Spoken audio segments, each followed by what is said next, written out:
ಈಗ ಸಮಯ ಬಂದುಬಿಟ್ಟು 9 ಗಂಟೆ 24 ನಿಮಿಷ ಆಗಿದೆ. ಈ ಬಾಟಮ್ ಕಾರ್ನರಲ್ಲಿ ನೋಡ್ಬೋದು. ನೋಡಿ, ಇವತ್ತು ನಿಫ್ಟಿನಲ್ಲಿ ಎಕ್ಸ್ಪೈರಿ ಇದೆ. ನಾನು ನಿಫ್ಟಿನಲ್ಲಿ ಎಕ್ಸ್ಪೈರಿ ಟ್ರೇಡ್ ತೊಗೊಂಡಿದ್ದೀನಿ.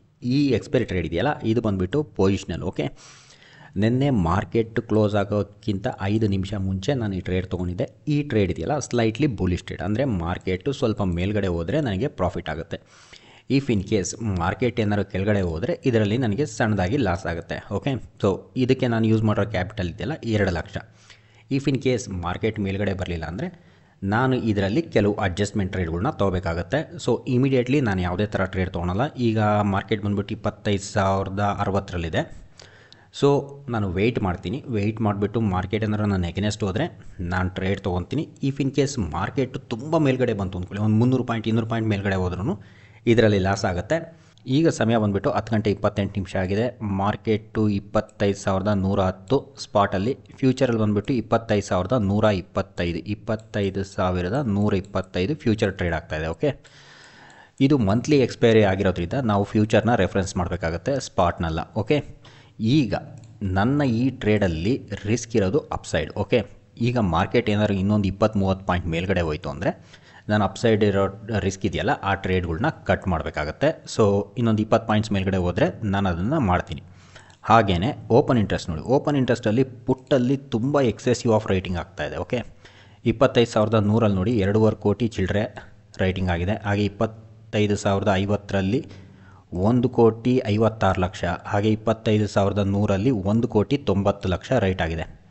ಹಾಗೆಯೇ ಕಾಲ್ ಸೈಡ್ ಇದೆಯಲ್ಲ, ಕಾಲ್ ಸೈಡಲ್ಲಿ ಬೆಳಿಗ್ಗೆ ತುಂಬ ರೈಟ್ ಆಗಿತ್ತು, ಆದರೆ ಇಮಿಡಿಯೇಟ್ಲಿ ನೋಡಿ ಮಾರ್ಕೆಟು ಅಪ್ ಮೂವ್ ಕೊಡ್ತಾ ಇದ್ದಾಗೆ ಇಲ್ಲಿ ಅನ್ವೈನಿಂಗ್ ಆಗ್ತಾಯಿದೆ. ಓಕೆ, ಈಗ 25,100ರಲ್ಲಿ 1,39,00,000 ಓಪನ್ ಇಂಟ್ರೆಸ್ಟ್ ಇದೆ ಕಾಲ್ ಸೈಡಲ್ಲಿ. ಓಕೆ, ಕನ್ಸಿಡರಿಂಗ್ ಮಾರ್ಕೆಟ್ ಏನಾದ್ರು ಒಂದು 20 ಪಾಯಿಂಟ್ ಮೇಲ್ಗಡೆ ಹೋಯಿತು ಅಂದರೆ ಸೊ ಇನ್ನೂ ಮೇಲ್ಗಡೆ ಹೋಗೋ ಚಾನ್ಸ್ ಇದೆ. ಹಾಗಾಗಿ ನೋಡ್ತೀನಿ. ಓಕೆ, ಇನ್ನೊಂದು 20-30 ಪಾಯಿಂಟ್ಸ್ ಮೇಲ್ಗಡೆ ಹೋದರೆ ನನ್ನ ಈ ಟ್ರೇಡಲ್ಲಿ ಅಪ್ಸೈಡ್ ರಿಸ್ಕ್ ಇದೆಯಲ್ಲ ಅದನ್ನು ಕಟ್ ಮಾಡ್ತೀನಿ. ಓಕೆ, ಈಗ ಸಮಯ ಬಂದುಬಿಟ್ಟು 11 ಗಂಟೆ 48 ನಿಮಿಷ ಆಗಿದೆ. ಈ ಬಾಟಮ್ ಕಾರ್ನರಲ್ಲಿ ನೋಡ್ಬೋದು.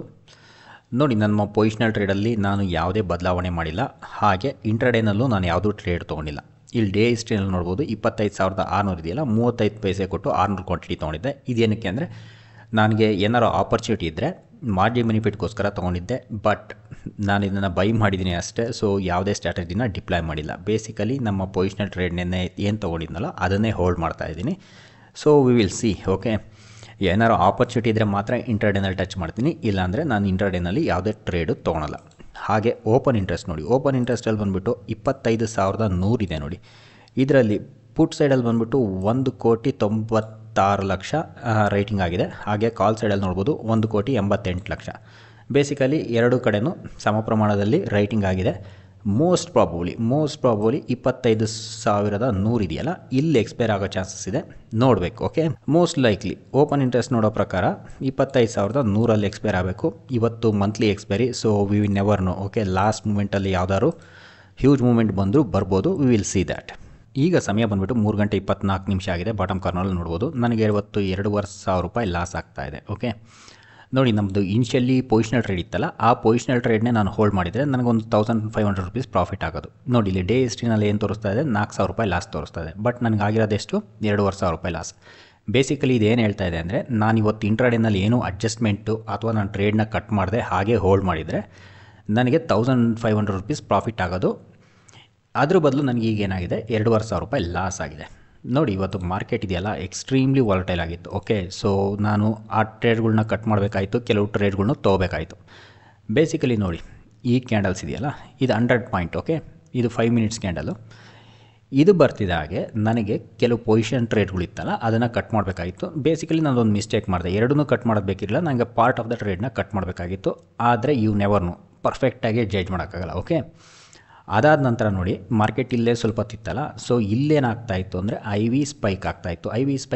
ಅಂದರೆ ಕಾಲ್ ಪ್ರೀಮಿಯಮ್ ಇದೆಯಲ್ಲ ತುಂಬ ಸ್ಪೈಕ್ ಆಗ್ತಾಯಿತ್ತು. ಆವಾಗ ಏನು ಮಾಡಿದೆ ಅಂದರೆ ನಾನು ಕೆಲವು ಕಾಲ್ಗಳನ್ನ ಸೆಲ್ ಮಾಡಿದೆ ವಿತ್ ಸ್ಟಾಪ್ ಲಾಸ್. ಓಕೆ, ಆ ಸ್ಟಾಪ್ ಲಾಸು ಟ್ರಿಗರ್ ಆಯಿತು. ಓಕೆ, ಅದಾದ ನಂತರ ನೋಡಿ ಹ್ಯೂಜ್ ಕ್ಯಾಂಡಲ್, ಇದು 5 ಮಿನಿಟ್ ಕ್ಯಾಂಡಲ್ಲು. ಎಷ್ಟು ಇದೆ, ಎಲ್ಲಿಗೆ ಹೋಗಿದೆ, 25,150ರಿಂದ ಹೆಚ್ಚು ಕಮ್ಮಿ 24,985, ಅಂದರೆ 160-170 ಪಾಯಿಂಟ್ ಕ್ಯಾಂಡಲ್ಸು. ಓಕೆ, ಸೊ ಈ ಕ್ಯಾಂಡಲ್ಸ್ ಬಂದಾಗ ಕೆಲವು ಕಾಲ್ಗಳನ್ನ ಸೆಲ್ ಮಾಡಿಕೊಂಡೆ. ಅದಾದ ನಂತರ ನೋಡಿ ಈ ಹ್ಯೂಜ್ ಕ್ಯಾಂಡಲ್ ಬಂತಲ್ಲ ಅದರಲ್ಲಿ ಆ ಸ್ಟಾಪ್ ಲಾಸ್ಗಳು ಟ್ರಿಗರ್ ಆಯಿತು. ಓಕೆ, ಕನ್ಸಿಡರಿಂಗ್ ಮಾರ್ಕೆಟ್ ವಾಲಟಿಲಿಟಿ ಇಲ್ಲೊಂದು 100 ಪಾಯಿಂಟ್ ಹೋಗಿ ತಿರ್ಗಾ ಸಡನ್ನಾಗಿ ಒಂದು 150-200 ಪಾಯಿಂಟ್ ಬಿದ್ದು 100 ಪಾಯಿಂಟ್ ರಿಕವರ್ ತಿರ್ಗಾ 100 ಪಾಯಿಂಟ್ ಕೆಳಗಡೆ, ಆ ನಂತರ ಆಲ್ಮೋಸ್ಟ್ ಮೋರ್ ದ್ಯಾನ್ 200 ಪಾಯಿಂಟ್ಸು ಮೇಲ್ಗಡೆ ಹೋಗಿದೆ. ಓಕೆ, ಈ ಥರ ಮಾರ್ಕೆಟಲ್ಲಿ ಎಕ್ಸ್ಟ್ರೀಮ್ಲಿ ಡಿಫಿಕಲ್ಟ್. ಓಕೆ, ಹಾಗಾಗಿ ನೀವು ರಿಸ್ಕ್ ಡಿಫೈನ್ಡ್ ಆಪ್ಷನ್ ಸ್ಟ್ರಾಟಜಿ ಮಾಡೋದು ಭಾಳ ಒಳ್ಳೆಯದು. ನಾನು ಅದನ್ನು ಯಾವಾಗಲೂ ಸಜೆಸ್ಟ್ ಮಾಡ್ತಾ ಇರ್ತೀನಿ. ಏನಾಗುತ್ತೆ ಅಂದರೆ ಈ ಥರ ವಾಲಟಿಲಿಟಿ ಆದಾಗಲೂ ನಮ್ಮ ಲಾಸ್ ಇರುತ್ತಲ್ಲ ಲಿಮಿಟೆಡ್ ಇರುತ್ತೆ, ಹಾಗೆ ಪೊಸಿಷನ್ಸ್ಗಳ್ನು ಹೋಲ್ಡ್ ಮಾಡ್ಬೋದು.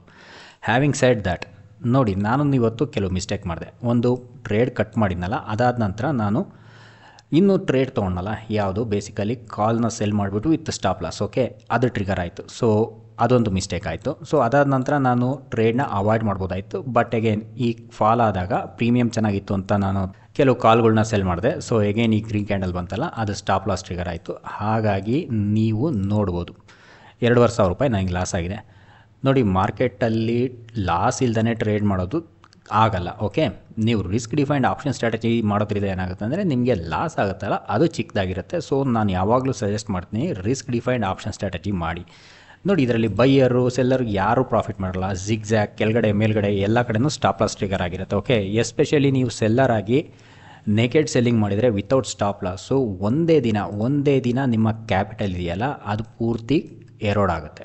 ಹಾಗಾಗಿ ನಾನೇನು ಸಜೆಸ್ಟ್ ಮಾಡ್ತೀನಿ ಅಂದರೆ ನೀವು ಪೊಸಿಷನಲ್ ಟ್ರೇಡ್ ತೊಗೊಳ್ಳಿ. ಪೊಸಿಷನಲ್ ಟ್ರೇಡ್ ತೊಗೊಳೋದ್ರಿಂದ ಏನಾಗುತ್ತೆ ಅಂದರೆ ಅದು ರಿಸ್ಕ್ ಡಿಫೈನ್ಡ್ ಇರುತ್ತೆ. ಹಾಗೆ ನೀವು ಎಕ್ಸ್ಪೈರಿ ಹತ್ರನೂ ಬರೋದು ಬೇಕಿಲ್ಲ. ನೀವು ಎಕ್ಸ್ಪೈರಿಗಿಂತನೂ ಮುಂಚೆನೇ ನಿಮಗೆ ಪ್ರಾಫಿಟ್ ಆಗಿರೋ ಚಾನ್ಸ್ ಇರುತ್ತೆ. ಹಾಗಾಗಿ ನೀವು ರಿಸ್ಕ್ ಡಿಫೈನ್ಡ್ ಸ್ಟ್ರಾಟಜಿಗಳನ್ನ ಮಾಡಿ. ಓಕೆ, ಎನಿವೆ ಇವತ್ತು ನನಗೆ 2,500 ರೂಪಾಯಿ ಲಾಸ್ ಆಗ್ತಾಯಿದೆ. ನೋಡಿ, ಈ ಥರ ಮಾರ್ಕೆಟ್ ಇದ್ದಾಗ ಲಾಸ್ ಆಗೋದು ಕಾಮನ್. ಆದರೆ ನಿಮಗೆ ಆಗ ಲಾಸ್ ಇರುತ್ತಲ್ಲ, ಅದು ಬಂದುಬಿಟ್ಟು ಲಿಮಿಟೆಡ್ ಆಗಿರಬೇಕು. ಓಕೆ, ಹ್ಯೂಜ್ ಲಾಸ್ಗಳನ್ನ ಒಂದೇ ದಿನ ತೊಗೊಂಡ್ರೆ ನೀವು ಮಾರ್ಕೆಟಿಂದ ಹೊರಗಡೆ ಉಳಿಬೇಕಾಗುತ್ತೆ. ಸೊ ಹಾಗಾಗಿ ನೀವು ಎಕ್ಸ್ಪೈರಿ ಟ್ರೇಡ್ ಮಾಡಬೇಕಾದ್ರೆ ಎಸ್ಪೆಷಲಿ ಇಂಟ್ರಾಡೇನಲ್ಲಿ ತುಂಬ ಹುಷಾರ ಮಾಡಿ. ಐ ಹೋಪ್ ನಿಮಗೆ ಈ ವಿಡಿಯೋ ಇಷ್ಟ ಆಗಿದೆ ಅನ್ಕೋತೀನಿ. Thanks for watching.